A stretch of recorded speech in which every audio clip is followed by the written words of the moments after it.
Welcome back dito sa channel natin. Muli tayo nagbabalik dito sa Manila Bay. May mga bagong mega project pala na itatayo dito along Manila Bay area. Dahil muna tayo dito sa Dolomite Beach. Tingnan natin kung ano nang ganap dito.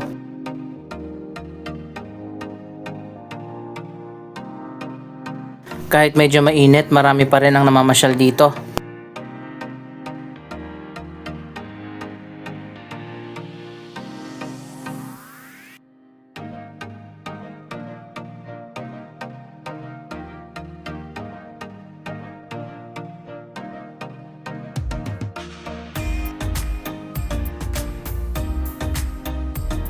Yun nga lang, hindi pa rin natapos yung drainage system. At yung dalawang bagong ginawa na CR dito, hindi pa rin operational kasi nga walang tubig. Ang ginagamit na CR dito ay mga portalet.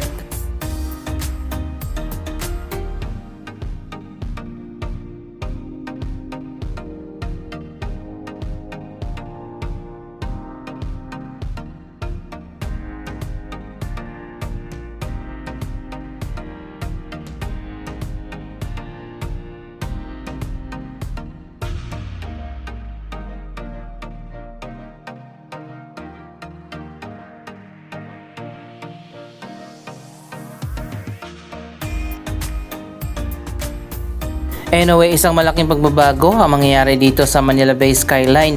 Isang bagong mega project nga ang itatayo dito sa Manila Bay area, ang The Panorama. Mamaya pupuntahan natin kung saan ang location niyan.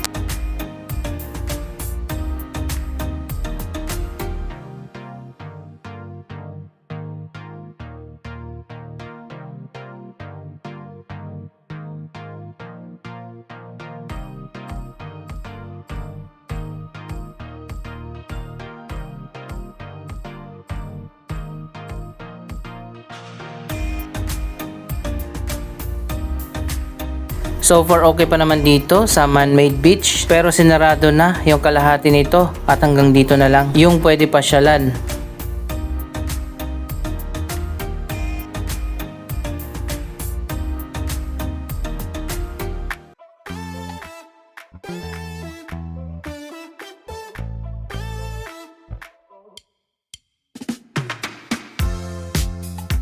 Ang bagong SMDC Sands Residences nga pala, malapit ang matapos. Yan ang pinakabagong residential tower dito sa Manila Bay area na ginawa ng SM.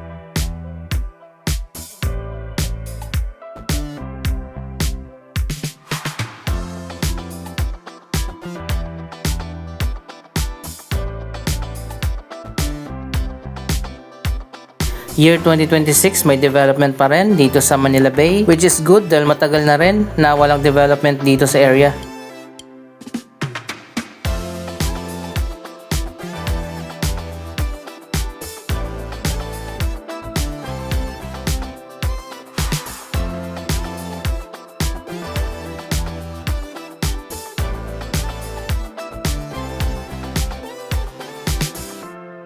Sa mga susunod na linggo, magde-declare na nga ang Pag-asa na tag-init na. Ibig sabihin papasok na nga ang summer.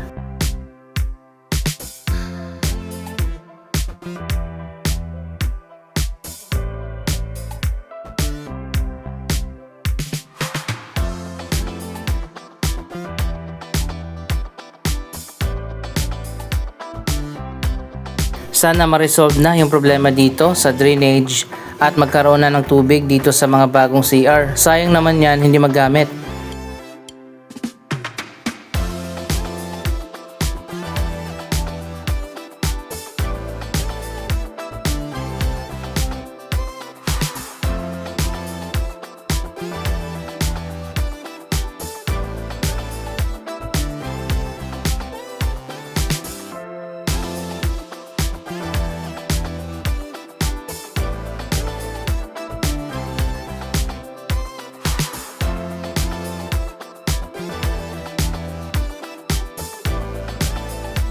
So ayan guys, pupuntahan na natin yung isa pang bagong mega project dito sa Manila Bay. Isang 55-story na residential tower ang itatayo pala dito.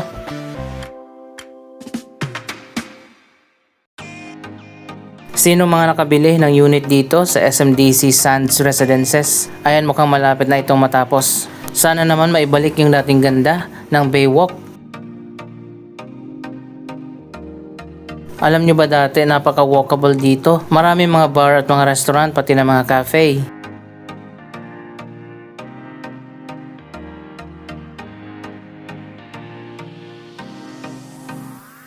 Sana i-take over na ng City of Manila itong drainage system at tapusin na ang proyektong yan na sinimula ng DENR noong nakaraang administration.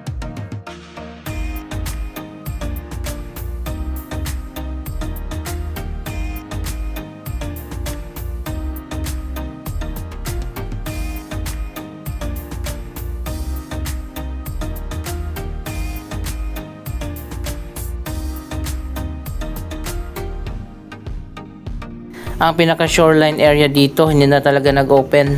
Dati masarap maglakad dyan, mag-jogging.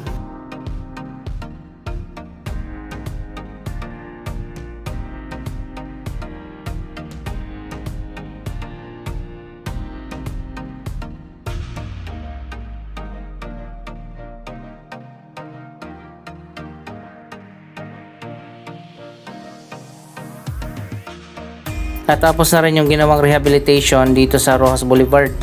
Dapat nga may espalto dito kasi dumadaan yung mga truck.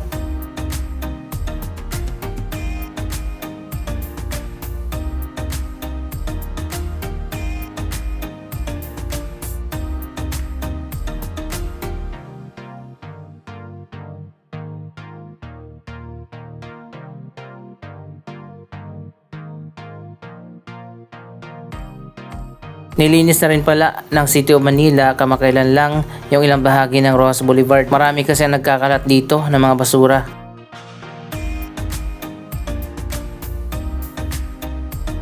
Ang ganda na pala ng Aristocrat Restaurant, isa sa mga iconic restaurant dito sa Manila Bay. Natapos na yung kanilang renovation. Ito na yung bagong look ng restaurant.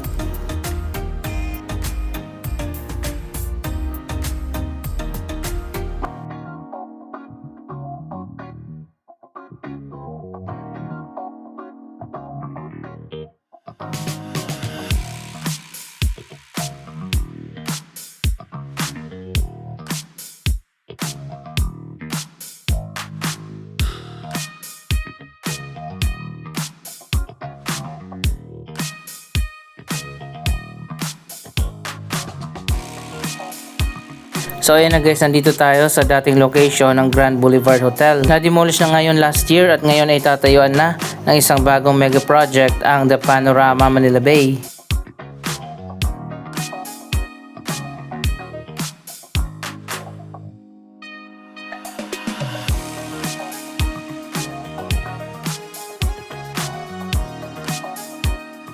Isang 55-story na residential tower.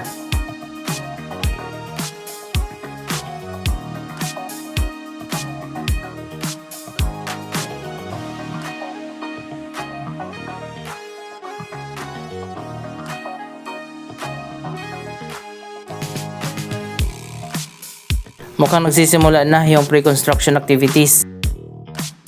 Ito pala ay development ng Anchorland sa ilalim ng kanilang Admiral brand.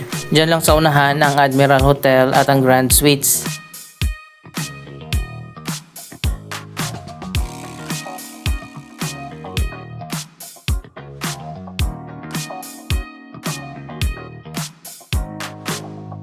Ultra luxury residential tower pala ito na magkakaroon pa ng mga penthouse.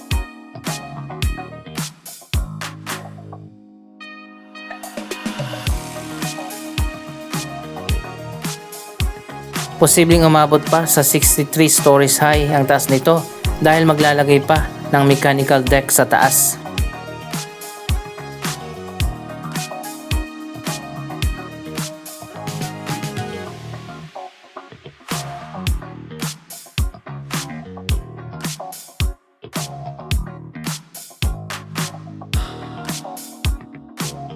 So ayun guys, alam na natin kung anong mega project ang itatayo dito.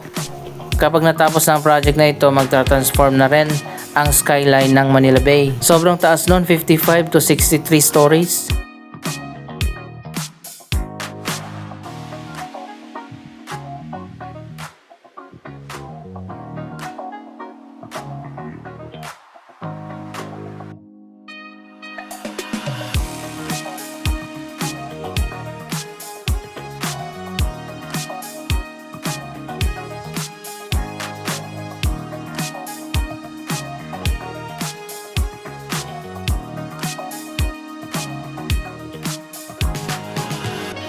Ayan guys, nandito yung Admiral Hotel at nasa likod naman yung Grand Suites.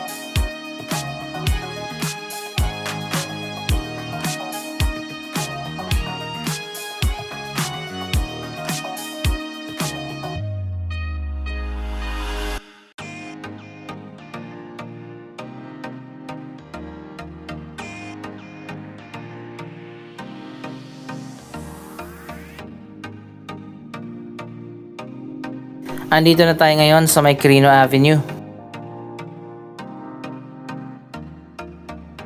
Isa pang mega project na itatayo sana dito, isang super tall na residential tower. Ang Aquarius Residences mukhang cancelled na yata ang project na yan. Sayang at napakaganda pa naman sana ang tallest residential tower dito sa Manila.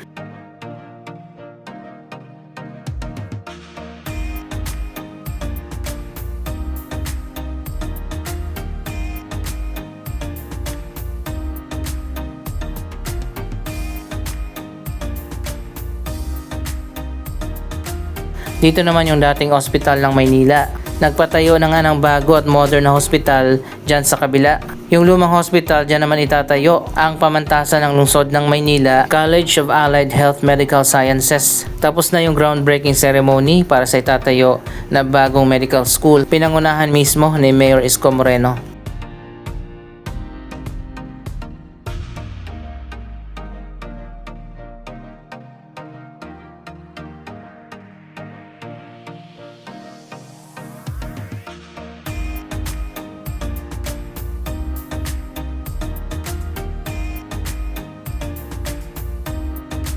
Para sa mga nag-request noon pa ng Manila Bay Sunset, ayan ngayon na tiyempohan natin. Ito ang world famous na sunset dito sa Manila Bay.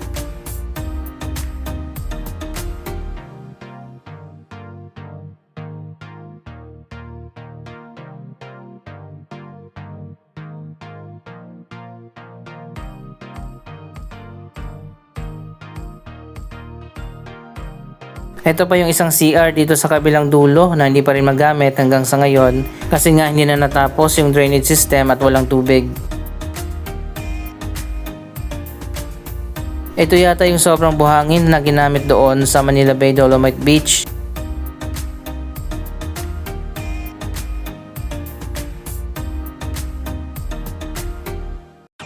Supposedly hanggang dito yung Dolomite Beach kaso hindi na umabot.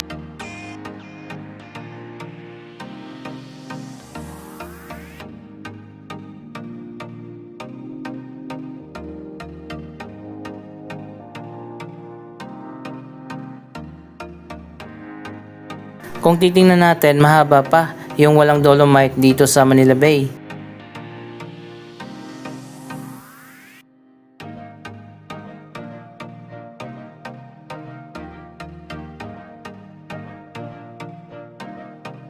So ayan guys, napakaganda pala talaga ng sunset dito. Mabuti na lang at hindi na natuloy yung mga reclamation project dito sa kabilang side. Kung hindi, matatakpan na itong magandang sunset.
Ano masasabi nyo sa mga bago at future development dito sa Manila Bay Area? Mag-comment lamang dyan sa baba ng inyong mga reaksyon.